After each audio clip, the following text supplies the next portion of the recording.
పుష్యమి నక్షత్రాన్ని చాలా పవిత్రమైన నక్షత్రమని ఎందుకంటారో తెలుసా? ఈ నక్షత్రాన్ని ఆవు యొక్క పొదుగుతోనూ వికసించిన కమలంతోనూ పోలుస్తారు.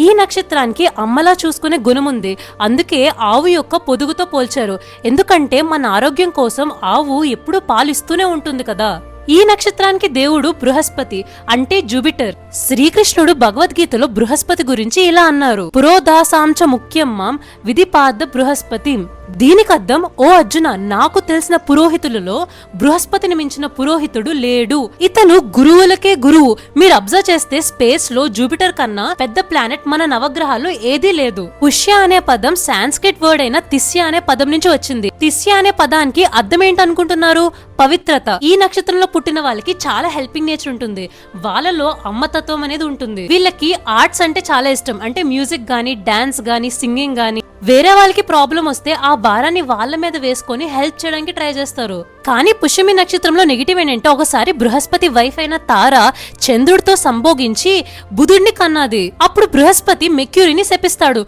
నువ్వు మగ కాదు ఆడ కాదు అని చెప్పి. అందుకే మెర్క్యూరీని న్యూట్రల్ ప్లానెట్ అని అంటారు. దానికి ఎలాంటి జెండర్ ఉండదు. అందుకే కొంతమంది పుష్యమి నక్షత్రానికి మ్యారేజ్ లో ప్రాబ్లమ్స్ ఉండొచ్చు అని అంటారు. అందుకే అది జాతకం మొత్తం చూసి చెప్పాలి. ఒక్క నక్షత్రాన్ని బట్టి మనం చెప్పలేం. ప్లానెట్స్ నుంచి వచ్చే ప్రాబ్లమ్స్ అన్నిటికీ వ్యాస మహర్షి నవగ్రహ స్తోత్రం అని రాశారు. ఆ స్తోత్రం గురించి నెక్స్ట్ వీడియోలో చెప్తాను.